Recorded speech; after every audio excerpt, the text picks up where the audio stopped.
はい、皆さん、こんにちは。今日の動画は全部日本語で紹介します。ぜひ最後まで見てください。よろしくお願いします。嘘です。Hello， 大家好，欢迎来到陶千龙。那么，如果有想要学日语，但是又不知道如何开始的伙伴们，那么今天呢，阿涛想要和大家分享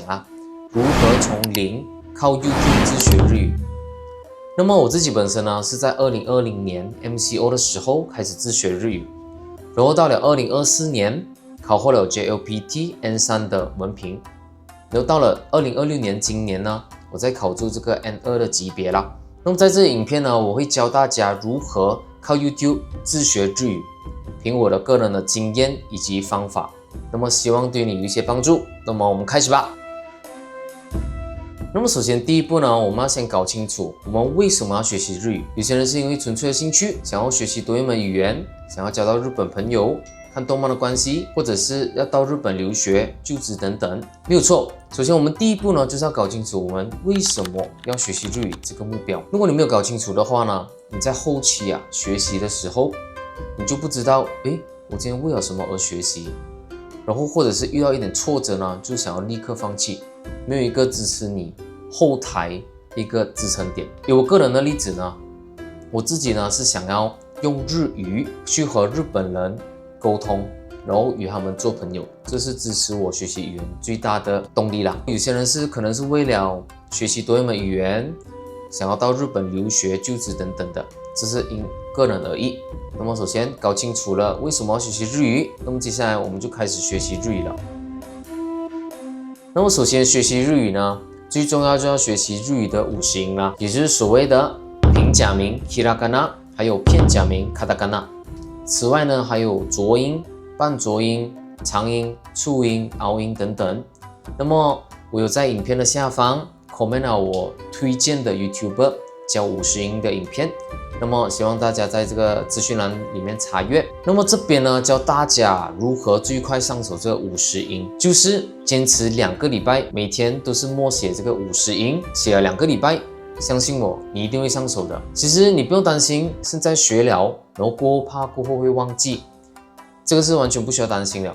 因为呢，在你过后你学习更多日语的词汇以及文法的时候你会接触一直都会接触50音的，所以呢，你只会越来越上手。那我在这边呢，我非常推荐井上一弘老师的这个从零开始学日语系列的影片，因为他本身是日语母语者，然后他是用中文去介绍的，所以这个对中文母语者学习者来说非常好。那么这边呢，真心建议大家不要只是会听罢了，而是要直接去抄写，做成自己的笔记，后期呢再反复的复习，因为这样子抄写下来呢，你可能够加强你的印象以及记忆点，然后遇到有趣的知识点你也可以及时在这个笔记做笔记或者是记录等等，那么非常的实用。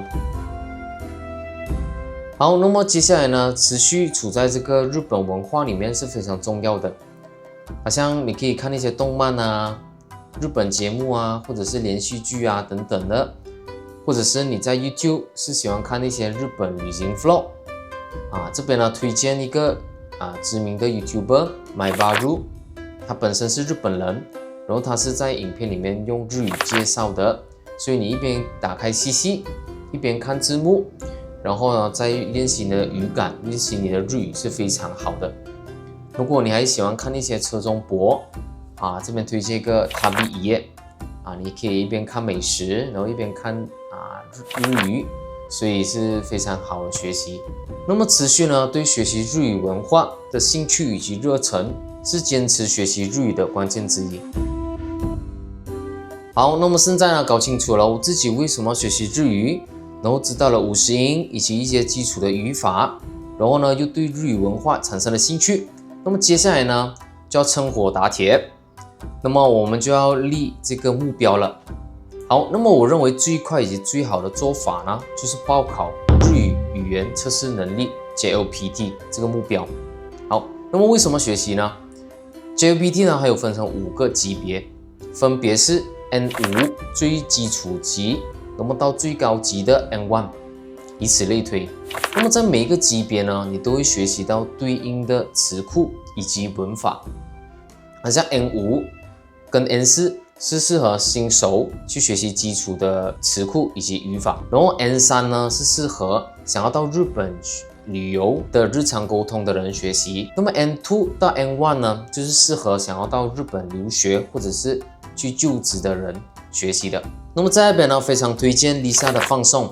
学习这个 JLPT 的文法以及词汇，我也是放在这个影片的资讯栏了。然后还有这个日本语的声，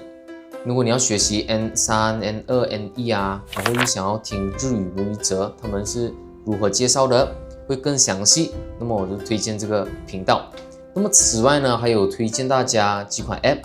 好像这个日本翻译官，就是专翻译日文的，然后还有这个Miji JLPT， 那么这个就是做这个 JLPT 的模拟考啦。好，以上呢就是我总结如何从零靠 YouTube 自学日语啦。那么希望这个影片对想要学习日语不知道如何开始的你有一些帮助，开始有一点想学习的动力。那么我自己本身也不是很厉害，而且目前还在学习中，但是呢就是希望大家从培养兴趣、建立目标、持续学习，那么我相信你很快也是会掌握到学习的技巧，然后也对学习语言有一些兴趣以及热忱。那么我是涛，那我们下一个影片见，拜拜。